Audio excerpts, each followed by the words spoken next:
Somasi sudah dilayangkan Bu Elsa Sharif. Kemudian langkah hukum selanjutnya apa? Apakah menyasar ketiga orang tadi, Dede, kemudian Aib dan juga Pak Dedi? Atau mungkin ada langkah lainnya? Ya, yang udah kami somasi hari ini sudah dibuat LP-nya.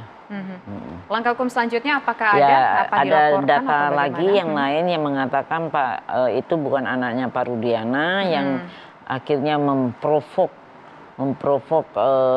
bahwa untuk membuktikan itu anaknya, bongkar aja kuburan itu sangat-sangat menusuk hati, membuat pedih hatinya klien saya.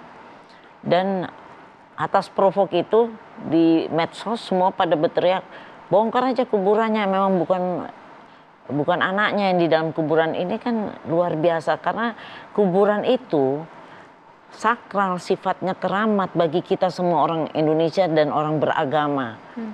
Dimana tadinya dibongkar itu kan pertama kan dikira kecelakaan, kan sudah dibongkar sekali 9 itu atas permintaan dari Pak Rudiana untuk mengetahui kebenaran apakah dibunuh atau kecelakaan, dan terbukti kan, dan udah dikubur, udah tenang. Tapi kan ini benar-benar melukai hati seorang yang tidak manusiawi dan tidak agamis ya, bahwa membongkar lagi kuburan ini kan dipikir bercandaan, dan ini nggak benar ini, dan menimbulkan medsos yang lain, ayo bongkar, dan ini kita akan proses. Jadi akan dilaporkan dengan kasus apa nih berarti? Mereka siapa yang akan jadi target untuk melakukan apa ya? Kita akan somasi dulu ketiga orang tersebut. Kalau yang 3 kan udah selesai somasinya. Somasi dengan efek dengan harapan mau meminta maaf secara terbuka. Iya, tapi kan sudah tidak mau. Ya udah, hari ini sudah tim saya sudah melakukan proses hukum. Nanti yang lainnya yang memberikan hal-hal yang tidak benar, kita somasi dulu, kita kasih waktu. Kalau nggak ada ya kita proses begitu. Jadi ini biar untuk yang 3 orang tadi itu kan sudah disomasi tapi nggak ada respon begitu. Berarti sekarang dilaporkan dengan pasal apa, Tante? Ya, ujaran kebencian. Ujaran kebencian untuk 3 orang itu.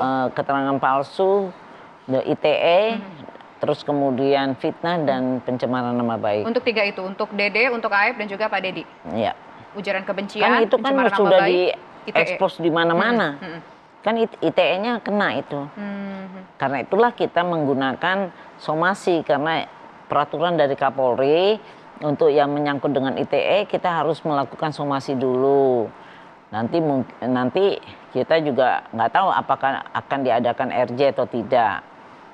Jadi sangat soft ya kami itu, karena kita tidak penuh dengan kebencian, tetapi walaupun mereka melakukan ujaran kebencian, tapi kami soft untuk melakukan proses hukumnya.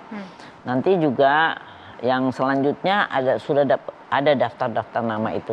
Tapi yang harus benar-benar kita tegaskan sekali lagi, dan saya juga yang mendapatkan penegasan, Ibtu Rudiana baru muncul setelah namanya disebut-sebut, dicari-cari keberadaannya, baru muncul saat ini. Apakah memang terkendala persoalan izin karena ia sebagai aparatur negara, atau ada aspek lain yang membuat ia tidak ingin berbicara dulu? Enggak, terkendala dengan itu. Karena sebagai kepolisian, dan dia harus ikut aturan SOP dari kepolisiannya, dan tidak bisa bebas berbicara seperti kita. Kan nanti kalau dia bicara diundang ke sini, dan gimana mau kerja. Jadi sebenarnya dari awal beliau ingin berbicara, ingin speak up mengenai kasus yang merenggut nyawa anaknya. Tapi kan memang nggak bisa. Dan baru ini dan sudah mendapatkan izin. Karena sudah terlalu crowded ya ceritanya. Sudah terlalu memutar-balikan, ya berkembang yang luar biasa, dan ini sudah sangat menyakitkan. Tapi terakhir nih, apakah kasus ini sebetulnya merupakan kasus yang sulit untuk dipecahkan dari pengalaman selama 40 tahun jadi pengacara? Saya merasa banyak yang lebih sulit ya. Dulu kasusnya Pak D, ya, terus itu kasus pembunuhan Marhenes Abdul Hai, itu ada koneksitas, ada 2 polisi dan 2 swasta, dan kemudian ada beberapa kasus yang lain juga, Mas Tommy, gitu. Jadi bukan ini aja, kasus ini sebetulnya sangat sederhana, cuman mungkin pada waktu itu tidak ada namanya medsos. Nah sekarang ada medsos, ada TikTok, Instagram dan semuanya, sehingga kita capek untuk harus mengklirkan karena orang kan nonton di mana-mana dan image terbentuk, namanya framing ya. Ya, dan kita memang harus balancing terhadap pemberitaan ini.